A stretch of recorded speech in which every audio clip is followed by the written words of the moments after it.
Item Number: SCP-1332. Object Class: Euclid. Special Containment Procedures: Vials containing samples of SCP-1332-A are to be hermetically sealed and kept in refrigerated storage. Specimens of SCP-1332-B are to be contained in sealed holding cells and monitored for transition to SCP-1332-C. These cells are to be monitored remotely and inspected daily for damage. In the event of a breach by SCP-1332-C, the damaged holding cell and the surrounding area are to be sterilized via a controlled thermobaric explosion to limit the possibilities of further contagion. Description: in its culture state, designated SCP-1332-A, SCP-1332 is a thick metallic gray paste, similar in color and sheen to mercury. Its semi-solid state renders airborne transmission impossible. To date, all instances of infection have resulted from direct, unprotected handling of SCP-1332-A, or injuries caused by unusually violent instances of SCP-1332-B and -C. When a living being becomes infected with SCP-1332, usually through direct exposure to subcutaneous tissue via cuts and scrapes, it begins the transformation to SCP-1332-B. This transformation manifests externally as flu-like symptoms, soreness, exhaustion, or nausea, that subside over the course of 2 to 3 days. During this period, SCP-1332 converts the subject's bone and muscular structure into an amorphous mass, superficially resembling SCP-1332-A. Despite being essentially homogeneous, the mass within SCP-1332-B still performs all the functions of the replaced systems, such as maintaining structure, allowing movement and reflective actions, and protecting vulnerable organs from damage. The subject's nervous system remains intact, though somewhat displaced by the subject's internal changes.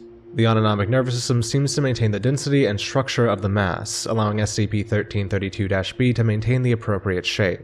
It is hypothetically possible for specimens of SCP-1332-B to live fully normal lives without ever becoming aware of their condition. SCP-1332-C manifests in one of two ways: SCP-1332-B becoming aware of the nature of their condition, or SCP-1332-B attempting to undertake a physical activity they are unaccustomed to. Either situation causes the autonomic nervous system to momentarily cease its usual functions, as SCP-1332-B attempts to consciously exert control over their own body. In the majority of cases, this leads to a complete structural collapse of the subject's internal support systems. It is hypothesized that this is the result of subjects being unable to maintain the level of conscious control needed to keep their natural shapes. This frequently leads to the death of the subject through internal hemorrhaging and bruising due to unprotected organs striking the ground, or suffocation caused by the lungs and esophagus becoming unable to expand due to sudden weight.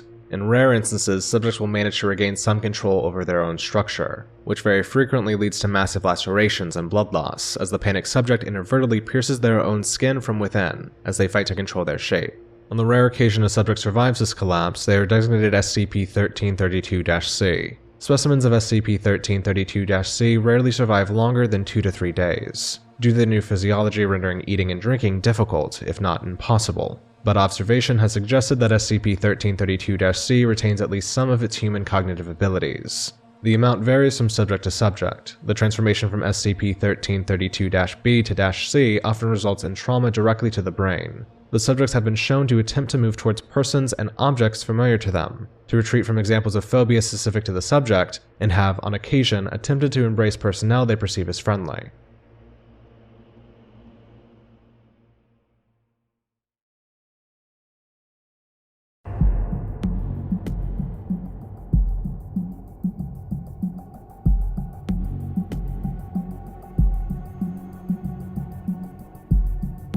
Thank you all for watching, and a special thanks to all my patrons. If you want to help support this channel, go ahead and visit my Patreon for early access to videos, skip recommendations, and other Patreon benefits.